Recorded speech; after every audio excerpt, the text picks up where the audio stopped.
முருகன் பேரை சொல்லி இன்னைக்கு மாநாடு ஒண்ணு பாஜக கூட்ட போறாங்களாம், முருகன் மாநாடு.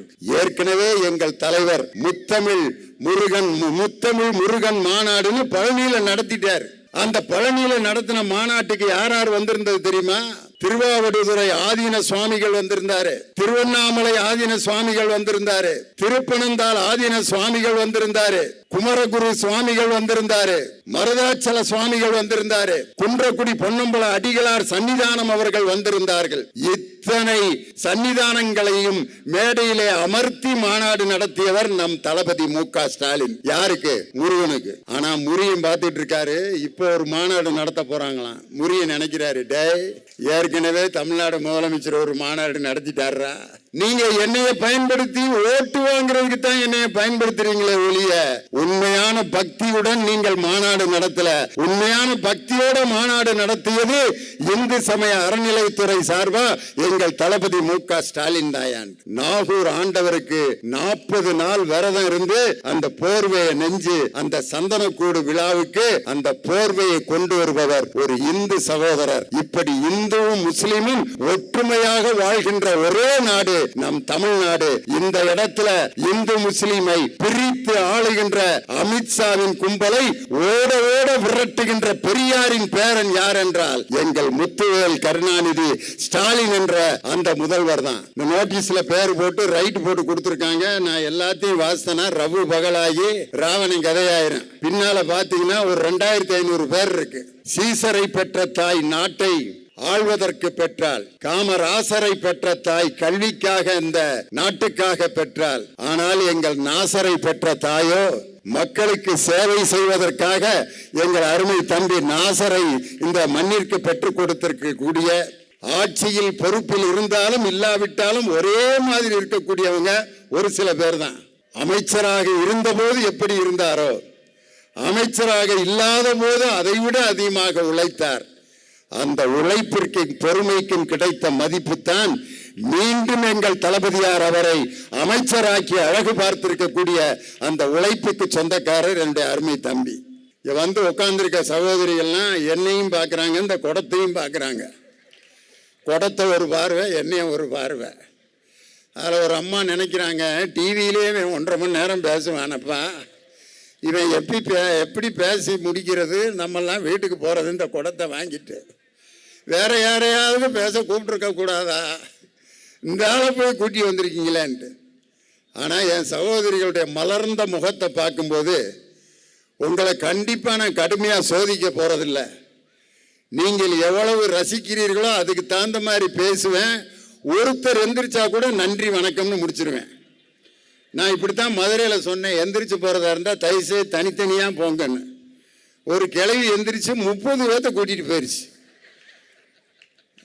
வாங்கடி போனேன், ஒரு ஆம்பளை பேசினா வாயை பார்த்துக்கிட்டு உட்காந்துருப்பாளையா, அவன் தான் வாரான்ல டிவியில், அப்போ கேட்டுக்கிறவான் எந்திரிக்கடி அப்படின்னு 30 பேர்த்த கிளப்பி கூட்டி போயிடுச்சு. அந்த பாட்டியை நான் 3 வருஷமாக மதுரை ஏரியாவில் தேடிக்கிட்டு இருக்கேன், இன்னும் என் கண்ணில் சிக்கலை. ஆனால் இங்கே அப்படியெல்லாம் யாரும் இல்லை. குழந்தைகளை தூக்கிட்டு வந்து என் தாய்மார்கள் உட்காந்துருக்காங்க. அதில் ஒரு அம்மா ஒரு பயலையும் கொண்டு வந்திருக்கு, கையில் ஒரு குழந்தையும் தூக்கிட்டு வந்திருக்கு. அவன் அவங்க அம்மாவை அடிக்கிறான். நான் அப்போ இருந்து பார்த்துக்கிட்டே இருக்கேன், என்னைய ஏன் தூக்கிட்டு வந்தேன் அப்படின்னு டம்முன்னு அடிக்கிறான். அந்த அம்மா மேடையை நோக்கி அவன் முகத்தை திருப்பிக்கிட்டே இருக்காங்க, திருப்பி அடிக்கிறான். அத்தனை தடவை அடித்த மகனுக்கு திரும்ப அந்த அம்மாவை நான் பார்க்கிறேன், முத்தம் கொடுக்குது அந்த அடித்த மகனுக்கு. இதுதான் தாய்மையினுடைய மிகப்பெரிய குணம். இது வேற யாருக்குமே அமையாது, தாய்மார்களுக்கு மட்டும்தான் இருக்கான். அதனால குழந்தைய பூரா யார் மடியில் உட்காந்துருக்குன்னு பாருங்க, எல்லாம் நம்ம சகோதரியம். ஒரு ஆம்பளையாவது பிள்ளைய தூக்கிட்டு வந்திருக்குதுங்களா? ஒரு ஆள் தூக்கிட்டு வந்திருந்தா அவன் கண்டிப்பாக அவங்க அப்பாவுக்கும் அவனுக்கும் பெரிய நிலத்தகரால் ஆயிருக்கான். நேரம் அடி 15 அடி வாங்கியிருப்பான். இங்கே 2 பேர் ஓடிக்கிட்டும் ஒடியாந்துக்கிட்டுமே இருந்தானுங்க. நான் அப்போ இருந்து பார்த்தேன், இங்கேருந்து ஓடியாந்தேன், திருப்பி போனேன், அவங்க அம்மாட்ட போனேன், எப்போம்மா முடிப்பேன் அப்படின்னா, போகிறா அப்படின்னோன்னா அந்த பக்கம் போய் அவன் பாட்டு நின்றுக்கிட்டே இருக்கேன். இன்னொரு அம்மா மடியில் ஒரு பிள்ளைய வச்சிருக்கு, பிறந்து இப்போ தான் ஆஸ்பத்திரியிலேருந்து வந்திருக்கான், அவனை தூக்கி மடியில் உட்கார வச்சு கொண்டு வந்திருக்காங்க. இவன் திமுக கூட்டம் கேட்க வந்திருக்கான் பாருங்க. நாளைக்கு இந்த பையன் இந்த திருவள்ளூருக்கு மாவட்ட செயலாளரா திமுகவுக்கு வருவாயா? காரணம், இவன் இருக்கிற வரைக்கும் திமுகவை எந்த கொம்பனாலையும் அழிக்க முடியாது. அப்படி குழந்தைகளோட என் தாய்மார்கள் இன்னைக்கு வந்திருக்கிறீங்க.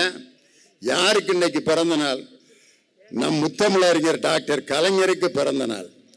அவர் எப்படிப்பட்ட தலைவர் அப்படின்னு சொன்னா, அவர்கிட்ட கேட்கிற கேள்விகளுக்கு அவர் கொடுக்கிற பதில்களை பார்க்கணும். ஒரு தடவை அவர்கிட்ட கேட்குறாங்க, ரஜினிகாந்த் அவரை வந்து பார்த்துட்டு போயிருக்காரு. பத்திரிகைக்காரங்களாம் வந்து கேட்குறாங்க, ரஜினிகாந்த் உங்களிடம் என்ன சொன்னார்? அந்த நேரத்தில் சொல்லக்கூடாது. ஆனால் தலைவர் எப்படி பத்திரிகைக்காரங்களுக்கு பதில் சொன்னார்னா, ரஜினிகாந்த் என்னிடம் தமிழில் பேசினார் அப்படின்னாரு. பின்ன என்ன இந்தியிலேயா பேசியிருப்பாரு? உடனே பத்திரிகைக்காரங்க தமிழில் என்ன பேசினார் அப்படின்னு கேட்குறாங்க. அதுக்கு தலைவர் சொன்ன பதில், எல்லாரும் பேனா பேப்பர் எடுத்துட்டு ரெடியா இருக்காங்க, என்னமோ சொல்ல போறாரு. அவர் என்னிடம் சொன்னதை யாரிடம் சொல்ல வேண்டாம் என்று சொன்னார் அப்படின்னாரு. பத்திரிகைக்காரங்களா ரொம்ப நன்றிங்க அப்படின்னு. கலைஞர் அவர்கள் ரசிச்ச ஒரு ஜோக்கு, என்னுடைய பட்டிமன்றத்தை ரொம்ப ரசிச்சு கேட்பாரு தலைவர். அப்போ ஒரு தடவை என் கன்னத்தில் தட்டி, நீ பேசினதுலேயே எனக்கு பிடிச்ச நகைச்சுவை ஒன்று இருக்குடான்னாரு. என்ன தலைவர் என்ன? அவரே சொன்னார். என்னன்னா, கிராமத்தில் ஒரு வயசான தாத்தா வேட்டி மட்டும் கட்டிட்டு வந்து ஒரு குளத்துல குளிச்சுட்டு அந்த வேட்டியை நல்லா துவைச்சு அலசி போட்டு 2 மரத்துக்கு இடையில கட்டிட்டு போயிட்டார். எதை? வெள்ளை வேட்டிய கட்டிட்டு அவர் மட்டும் ஒன்றும் இல்லாமல் குளிச்சுக்கிட்டு இருக்காரு. எதுல? குளத்துல. இந்த வெள்ளை துணியை கட்டணும்னா கிராமத்தில் இருக்க பொம்பளை எல்லாம், ஏக்கா சினிமா படம் போட போறாங்க போல, திரை கட்டிட்டாங்கக்கா வா அப்படின்ட்டு எல்லாம் அந்த திரைக்கு இந்த பக்கம் ஒரு 50 பொம்பளை உட்காந்துருக்குதுங்க. பெருசு ஒண்ணுமே இல்லாமல் குளத்துக்குள்ள இருக்காரு. அவர் ஐயோ இவ்வளோ பொம்பளை உட்காந்துருக்காங்க, இந்த வேட்டியை நான் எப்படி வந்து எடுத்து கட்டுறது அப்படின்னு சொல்லிட்டு அந்த பெரியவர் வந்து, இந்தா நான் ஒன்றும் இல்லாமல் நிற்கிறேன், சினிமா போடுறதுக்கு வேட்டி கட்டல, இது நான் துவைச்சு காய போட்டிருக்க வேட்டி அப்படின்னா, அப்புறம் எல்லா பொம்பளையிலும் எந்திரிச்சு ஓடி இருக்காங்க.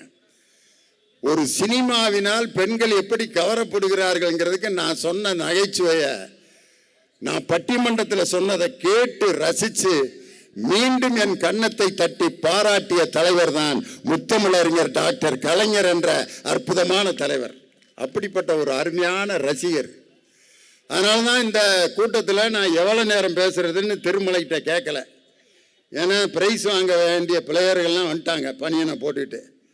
அதுகளும் இப்போ ஒரு மாதிரி பார்த்துட்டு இருக்கு என்னைய. நாங்கள் பிரைஸ் வாங்கணுங்க, பைக் வாங்கணுங்க, சீல்டு வாங்கணுங்க, நீங்கள் கொஞ்சம் சீக்கிரம் பேசி முடிக்கிறீங்களா அப்படின்ட்டு அவங்க தனியாக பேசிட்டு உட்காந்துருக்காங்க. இவ்வளவு நெருக்கடிக்கு மத்தியில் நான் ஏன் எவ்வளோ நேரம் பேசுறதுன்னு கேட்கல. ஏன்னா ஒரு ஊரில் போய் கேட்டேன், ஐயா நாங்கள் எவ்வளோ நேரம் பேசுறதுன்னு. அந்த ஊர் தலைவர் சொன்னார், நீங்கள் எவ்வளோ நேரம் வேணாலும் பேசுங்க, நாங்கள் 10 நிமிஷத்துக்கு மேலே உட்காந்துருக்க மாட்டோன்னா. அதுக்கு ஏன்டா நீ திண்டுக்கல்லேருந்து கூட்டி வந்தீங்க? என்ன ஊர் முழுவதும் ஸ்பீக்கர் கட்டியிருக்கம்யா, எல்லாம் வீட்டில் படுத்துக்கிட்டே கேட்டுக்கிட்டு இருப்பாங்க, நீ மேடை போட்டு பேசிட்டு வீட்டுக்கு போங்கிறான். இவர்கள்லாம் வீட்டில் படுத்துக்கிட்டே கேட்டுக்கிட்டு இருப்பார்களாம். நான் வெறும் நாற்காலியை பார்த்து பேசுறதுக்கு எடப்பாடி பழனிசாமியா, இல்லை அண்ணாமலையா, இல்லை நயினார் நாகேந்திரனா? 1,00,000 பேர் திரண்டிருந்தாலும் மக்கள் ரசிக்க எப்படி பேச வேண்டும் என்று கற்றுக் கொடுத்த முத்தமிழறிஞர் டாக்டர் கலைஞரோட கையை பிடிச்சு மேடைக்கு வந்தவன் திண்டுக்கல் லியோனி. நான் சின்ன பையனா இருக்கும்போது இந்த பூந்தமல்லியை பத்தி ஒரு பாட்டு சினிமாவில் வந்துச்சு. பூந்தமல்லியிலே ஒரு பொண்ணு பின்னாலே நான் போய் வந்தேண்டி, அவ போடவ நல்லாலே, மந்த வெளியிலே ஒரு மனுஷன் முன்னாலே நான் மயங்கி நின்னையா, அவன் மூஞ்சி நல்லாலே, அண்ட பக்கர மாற பக்கர ஹோய் ஹோய் ஹோய், பூந்தமல்லியிலே ஒரு பொண்ணு பின்னாலே அப்படின்னு ஒரு பாட்டு. எனக்கு பூந்தமல்லிங்கிறது ஊருங்கிறது அப்ப தெரியவே தெரியாது, யாரோ ஒரு பொண்ணு பேருன்னு நினைச்சேன். அதுக்கப்புறம் தான் பூந்தமல்லின்னு ஒரு ஊர் இருக்கதே தெரியும். அதே மாதிரி மெட்ராஸ் பாஷையில நிறைய பாட்டு வந்திருக்கு. ஆனால் இன்னைக்கு முத்தமிழறிஞர் டாக்டர் கலைஞருடைய பிறந்த நாள். நம் தளபதி முத்துவேல் கருணாநிதி ஸ்டாலின் அவர்களுடைய சாதனையை விளக்கக்கூடிய அந்த பொதுக்கூட்டம் இன்னைக்கு பார்த்தீங்க அப்படின்னு சொன்னா, எப்படிப்பட்ட தலைவர் இன்னைக்கு தமிழகத்தினுடைய முதலமைச்சராக நமக்கு கிடைச்சிருக்காருன்னா, மதுரையில் ஒரு பொதுக்குழு நடந்தது. அந்த பொதுக்குழுவில் நான் பேசுறதுக்காக ஒரு செய்தியை ரெடி பண்ணி வச்சிருந்தேன். இந்த மக்களுடைய நலனுக்காக ஆட்சியை ஏற்படுத்தி பெண்களின் முன்னேற்றத்திற்காக திராவிட மாடல் ஆட்சியை தந்த முத்துவேல் கருணாநிதி ஸ்டாலின் அவர்கள் பிறந்த நாள் மார்ச் 1. 2026 கடப்பாறையை முழுங்கிய எடப்பாடியும் மதவெறியை தூண்டுகின்ற பாஜகவும் தோற்று போகின்ற அந்த ஏமாளிகளுடைய நாள் ஏப்ரல் 1. திமுகவுக்காக உழைக்கின்ற உழைப்பாளிகளுடைய நாள் மே 1. 2026 வெற்றி பெறப் போவதற்காக பொதுக்குழு நடைபெற்றது ஜூன் 1 மதுரையில். 2026 ஜூலை 1 அன்று என்ன நடைபெறப் போகிறது என்றால், கவர்னர் மாளிகையில் முத்துவேல் கருணாநிதி ஸ்டாலின் தமிழகத்தில் முதலமைச்சராக பொறுப்பேற்க போகின்ற நாள் 2026 ஜூலை 1. இந்த 1ஆம் தேதி என்பது திராவிட முன்னேற்ற கழகத்தின் வெற்றியை நிர்ணயிக்கக்கூடிய நாள். அதனாலதான் இன்னைக்கு எடப்பாடி பழனிசாமி இன்னைக்கு என்ன சொல்லிக்கிட்டு இருக்காரு அப்படின்னா, நம்ம தலைவரை பார்த்து அவர் இன்னைக்கு மயக்கத்தில் இருக்கிறாரா? யாரு? நம்ம தலைவர். இன்னைக்கு மயக்கத்திலையும் கலக்கத்திலையும் இருக்கிறது யாருன்னா எடப்பாடி பழனிசாமி தான். காரணம், இன்னைக்கு நம்ம தலைவர் எப்படிப்பட்ட திட்டங்களை இன்னைக்கு மக்களுக்கு கொடுத்துட்டு இருக்கார். எதை கொடுத்தாலும் பத்திரமா வச்சிருக்கிறது யாருன்னா பெண்கள் தான். இன்னைக்கும் பாருங்க, ஆண்களை பாருங்க, கல்யாணம் முடிச்சது யாரு முடிக்காது யாருன்னு யாராவது ஒரு அடையாளம் இருக்கா? ஆனா என் சகோதரியை பார்த்தோன்னா கல்யாணம் முடிச்சவங்கன்னு முகத்தை பார்த்தோன்னா கண்டுபிடிச்சிடலாம். இந்த முன்னால என் தங்கச்சி உட்காந்துருக்காங்க, இங்கே ஒரு பொட்டு, இந்த கோட்டுக்கு நடுவில் ஒரு பொட்டு, அதை வச்சே கண்டுபிடிச்சிடலாம் கல்யாணம் ஆயிடுச்சுன்னு. ஆம்பளைகளுக்கு ஏதாவது ஒரு அடையாளம் இருக்கா? எல்லாம் முடிச்சாலும் அதே மாதிரி தான் இருக்கேன், முடிக்காதாலும் அதே மாதிரி தான் இருக்கேன். ஆனால் என் சகோதரிகள்கிட்ட அந்த அடையாளம் இருக்கு. குழந்தைகளை அவங்க தான் பத்திரமா பாதுகாத்து வச்சிருக்காங்க. அதே மாதிரி வயிற்றுல குழந்தைய சுமந்து பெக்கிற அந்த உரிமையும் உங்கள்கிட்ட தான் கொடுத்துருக்காங்க. ஆம்பளைகிட்ட மட்டும் குழந்தை பெக்கிற உரிமையை இயற்கை கொடுத்துருந்தா ஒருத்தனாவது 6 மாதம் சுமந்துருப்போமா? 5ஆவது மாதமே டாக்டர்கிட்ட கொண்டு போய் இதை அறுத்து எரியா, இதை எவ்வியா ஒரு மனுஷன் சுமந்துக்கிட்டு இருப்பேன் அப்படின்ட்டு அறுத்து தூக்கி போட்டிருப்பான். சகோதரிகள் கையில் அந்த பிள்ளை பெக்கிற உரிமை கொடுத்ததுனால தான் லியோன் இந்த இடத்துல என் தாய் பெற்றெடுத்ததுனால தான் இந்த இடத்துல உங்க முன்னாடி நான் வந்து பேச்சாளராக பேசுறேன்னா, என் தாயினுடைய பொறுமை, அந்த பத்திரமா என்னை வயிற்றில் பாதுகாத்த அந்த பொறுமை. அதே மாதிரி கழுத்தில் கட்டி இருக்கிற தாலி, ஆம்பளைக்கு மட்டும் தாலி கட்டியிருந்தா ஒருத்தனாவது 1 கிராம் பத்திரமா வச்சிருந்திருப்பானா? 1/2 கிராம் கொடுத்தா கூட அதை அடகு வச்சு ஒரு கட்டிங் இழுத்துட்டு போதையில மஞ்சக்கயிறை பிச்சு எரிஞ்சிருப்பேன். ஆனால் என் சகோதரிகள் கழுத்தில் இருக்கிறதுனால தான் நம்மெல்லாம் நிம்மதியாக தொங்கிக்கிட்டு இருக்கான். அதில் ஒரு குங்குமம் கொடுத்தா கோயிலில் பார்த்தீங்கன்னா அந்த செவுத்து பக்கம் திரும்பி நெத்தியில் வச்சு அந்த தாலியிலையும் ஒரு அமுக்கி இப்படி கன்னத்தில் ஒத்திக்கிடுவாங்க. எதுக்குன்னு கேட்டால் அதில் அவர் உட்காரல, அவன் திண்டி இருக்கான். ஒரு ஆட்டோவில் உட்காந்தா ஒரு முழு ஆட்டோ முழுவதும் இருக்கான். அவன் அந்த மஞ்ச கயித்துல இருக்கான். நம்பி பொட்டு வைக்கிற இனம், பண்பாட்டை காப்பாற்றுகிற இனம் நம்ம சகோதரிகள் தான். எதை கொடுத்தாலும் பத்திரமா நீங்க தான் வச்சிருப்பீங்கன்னு சொல்லி உரிமை தொகை என்ற 1000 ரூபாயை சகோதரிகளுக்கு கொடுத்த ஒரே தலைவர் முத்தமிழறிஞர் கலைஞர் பெற்றெடுத்த முத்துவேல் கருணாநிதி ஸ்டாலின் என்ற முதலமைச்சர். இன்னைக்கு பார்த்தீங்கன்னா முருகன் பேரை சொல்லி இன்னைக்கு மாநாடு ஒன்று பாஜக கூட்ட போறாங்களாம், முருகன் மாநாடு. ஏற்கனவே எங்கள் தலைவர் முத்தமிழ் முருகன் மாநாடுன்னு பழனியில நடத்திட்டார். அந்த பழனியில நடத்தின மாநாட்டுக்கு யார் யார் வந்திருந்தது தெரியுமா? திருவாவடுதுறை ஆதீன சுவாமிகள் வந்திருந்தாரு, திருவண்ணாமலை ஆதீன சுவாமிகள் வந்திருந்தாரு, திருப்பனந்தாள் ஆதீன சுவாமிகள் வந்திருந்தாரு, குமரகுரு சுவாமிகள் வந்திருந்தாரு, மருதாச்சல சுவாமிகள் வந்திருந்தாரு, குன்றக்குடி பொன்னம்பல அடிகளார் சன்னிதானம் அவர்கள் வந்திருந்தார்கள். இத்தனை சன்னிதானங்களையும் மேடையிலே அமர்த்தி மாநாடு நடத்தியவர் நம் தளபதி மு.க. ஸ்டாலின். யாருக்கு? முருகனுக்கு. அதோட யாரெல்லாம் கலந்துக்கிட்டாங்கன்னா, நீதிபதி சுப்பிரமணியம் அவர்கள், நீதியரசர் புகழேந்தி அவர்கள், நீதியரசர் சிவராமன் அவர்கள், நீதியரசர் சொக்கலிங்கம், இத்தனை ஜட்ஜிகளும் முருகன் மாநாட்டில், தலைவர் நடத்தின மாநாட்டில் கலந்துக்கிட்டாங்க. மலேசியாவிலிருந்து முருக பக்தர்கள் பழனிக்கு வந்து அந்த மலேசியா பொம்பளை பிள்ளைய முருகன் பாட்டை பாடினாங்க. ஐயா, என்ன பாட்டு பாடினாங்க தெரியுமா? சொல்ல சொல்ல எனிக்குதடா முருகா உள்ளமெல்லாம் உன் பெயரை, சொல்ல சொல்ல இனிக்குதடா முருகா.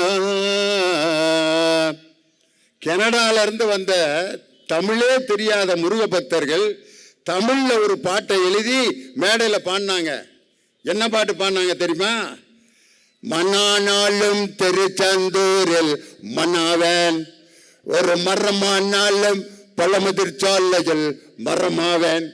உலகம் முழுவதும் இருந்து முருக பக்தர்களை வைத்து 20,000 பேரை வைத்து மாநாடு நடத்தி அந்த மாநாட்டு மலர்ல அணிந்துரை வாழ்த்துரை கொடுத்த முதலமைச்சர் நம் தளபதி மு.க. ஸ்டாலின். ஆனா முருகன் பார்த்துட்டு இருக்காரு. இப்போ ஒரு மாநாடு நடத்த போறாங்களாம். முருகன் நினைக்கிறாரு, டே ஏற்கனவே தமிழ்நாடு முதலமைச்சர் ஒரு மாநாடு நடத்திட்டாரா, நீங்க என்னைய பயன்படுத்தி ஓட்டு வாங்குறதுக்கு தான் என்னைய பயன்படுத்துறீங்களே ஒழிய உண்மையான பக்தியுடன் நீங்கள் மாநாடு நடத்தல. உண்மையான பக்தியோட மாநாடு நடத்தியது இந்து சமய அறநிலைத்துறை சார்பா எங்கள் தளபதி மு.க. ஸ்டாலின் தாயான். இன்னைக்கு பாருங்க, நாகூர்ல அருமையான சந்தனக்கூடு விழா நடக்கும். அதுல ஒரு போர்வை ஒன்று, பச்சை போர்வை ஒன்று போத்தி தான் அந்த சந்தனக்கூடு விழாவை கொண்டாடுவாங்க. நம்ம அமைச்சருக்கு தெரியும். அந்த போர்வைய 25 ஆண்டுகளாக நெஞ்சு அந்த நாகூர் ஆண்டவருக்கு போத்துறது யார் தெரியுமா?